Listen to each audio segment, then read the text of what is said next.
You know what really grinds my gears? You know what really grinds my gears? Spending money on parts that don't make it faster. What's going on, everyone? As you can see, I had to replace the starter on my Honda, but oh well, that's just the way it goes. She's old.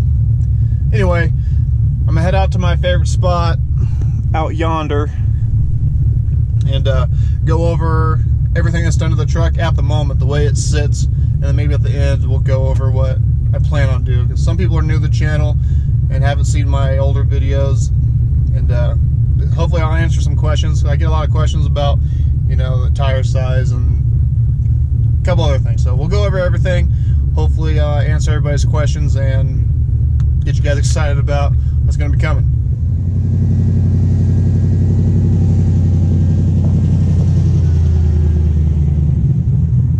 Okay, I'm going to seize my opportunity here. The wind has kind of died down, so hopefully it stays died down long enough I can make this video. So we'll start at the front of the truck. Very first thing, eBay powder coated black bow tie. eBay headlights, but these are not the cheap ones like the $20 headlights. These ones actually cost over 100 bucks. Oh, there's the wind. But these brackets actually are a lot more sturdy. I did a lot of, I guess you would say, research, but I didn't just buy the cheapest ones I could find. I went through tons of them and looked at, you know, all the pictures. The ones that had the sturdiest looking mounts are the ones I got, and they're not smoked, but they got like the black, you know, the painted black inside, other than the reflectors. But yeah, I think I would like to get these done. Do I have the projector low beams? Maybe high beams too, I don't know, but and then paint everything black on the inside. I think that'd be kind of cool. Anyway, back to how it sits. As you can see, I need a new grill, but I think what I plan on doing is when I get the HD hood, spoiler alert, I want the HD hood, and because my hood needs to be repainted. You can see it's getting even worse, it's oxidizing. Get the HD hood painted to match, and I want to buy the cheap grill and get it color matched as well. I have two batteries wired in parallel, so it's just a strong 12-volt system upgraded to the 135 amp alternator. The Flexolite electric fans, which work pretty damn good. I've never had a problem with overheating, but with the 6.0 it seems to run a little warmer than the 5.3 did. Not hot, but my 5.3 never really got up to, was it 195 where it's supposed to run? This does, and it's only been like 80 degrees this year, so when it gets really warm I might upgrade to the 34-inch radiator, which these won't fit, so I'll have to get different fans, sell these, but that's another day. So Flexolite fans, I got the Cook's 1 7/8 headers with the Cook's catless Y pipe that goes to a Borla XR1.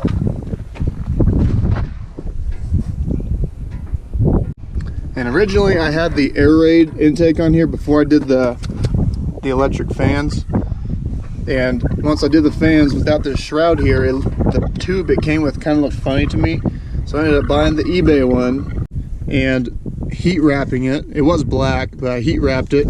I kept the air raid filter because the air raid filter is better than eBay one, and it came with this cheesy box, but you know, whatever, blocks some of the heat. I think that is pretty much it inside the engine bay, other than, you know, the 6-liter with 799 heads. They're stock. I do plan on getting them milled, ported, and polished. I have the Texas Speed Stage 4 truck cam, which is a 223/226 on a 111 lobe separation with 600 thousandths lift. It runs pretty darn good, but once we get the ported heads, I think it'll really shine, because, you know, the high RPMs, especially with the injectors I have, it's not enough for the cam to breathe well. So when I do the heads, I'm going to do the NNBS intake swap, which takes you from a 78mm throttle body to a 90mm throttle body, and 8.1 liter injectors. So bigger injectors, more air, more combustion, more power.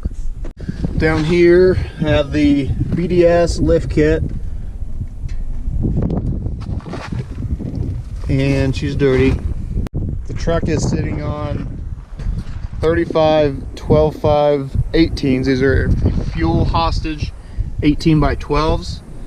And I really wanted 12 wides, and I really didn't want to do 20s, not on a half ton. I think on the 3/4 tons they look good, but for my truck I wanted the 18s, and they had just come out with these, so I was super excited and bought them, obviously.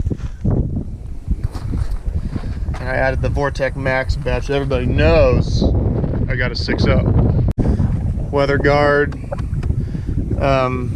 window visors, they're okay. They should come with like a double-sided adhesive so they kind of stick in there good. When the window's up, they don't rattle, but when the window's down, they're kind of loose. But I guess it's something I could take care of. I just think it should have came with it. I have it's about 10% tint. It's nothing crazy. In the back, it's blacked out. Let's go to the back. Also, eBay taillights. One of my favorite things is the hybrid emblem. That gets people. That one's pretty funny. eBay backup lights, and they're not the greatest. You see the water gets in there and causes fog and condensation, but whatever. You see this bumper is not in good shape. I do plan on getting different bumpers for the front and rear. I have not decided if I want to do, you know, steel front and steel back, like the Move ones, or the NBS rear bumper actually fits this. So if I could find a black one that's already color matched, I might do that. Have the 9.5 inch semi-float axle out of a 90s Chevy pickup. In the 90s, they came with the heavy half ton. So instead of a 10 bolt axle, it came with the 14 bolt. And not like the 14 bolt out of a 3/4 ton. This is still a 6 lug, but it's a bigger ring and pinion and everything. And I retained the factory disc brakes with those spacers and everything. The swap kit with the U bolts and plate, whatever, and Rough Stuff Specialties. I have the inner wheel well liners. I don't remember if they're Rugged liner or they're Husky liner. I think there's only 2 companies that make them. I don't remember which one, but I got them from summitracing.com.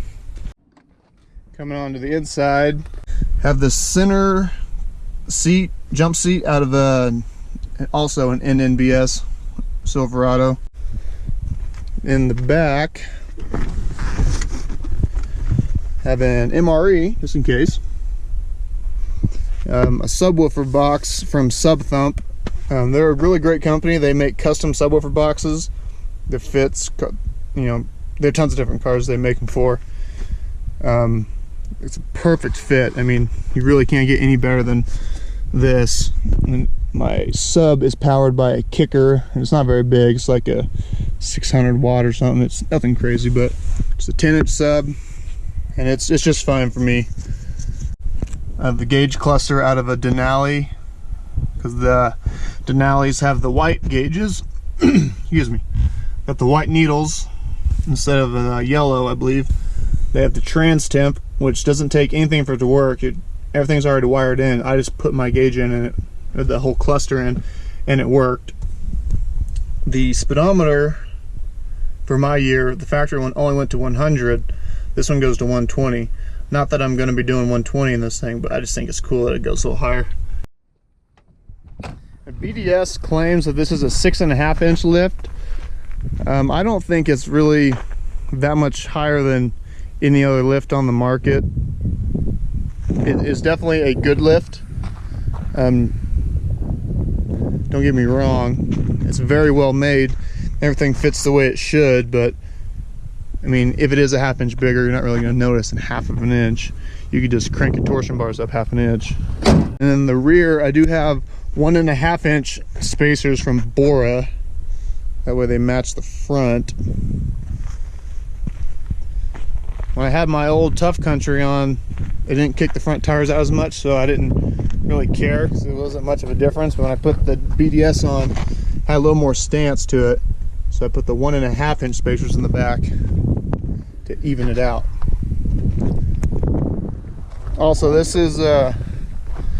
kind of a Reister thing. I took the factory antenna off and bought this piece off of a Denali, a newer one that I think the antennas are on the roof somewhere. So I don't have the antenna, but I think it looks cleaner. Radio reception sucks, but I don't listen to the radio anyway, so I don't care. So I hope that kind of, you know, answers some people's questions. You know, it's kind of a simple truck. Most of the money I've spent has been in the engine and like suspension. Suspension's pretty expensive, but you know, other than that, I used to be into, you know, decking everything out on the outside, but I'm kind of over that and more about going fast, which is another thing I forgot. I have the Circle D 3200 stall for, you know, this cam. For the 6 liter, it might be okay, not needing a stall, but stalls are pretty badass. They're fun. What I plan on doing, like I alluded to earlier, was getting the heads ported and polished along with the intake swap, which I also want to get ported because the inside of that thing, there's so much extra material.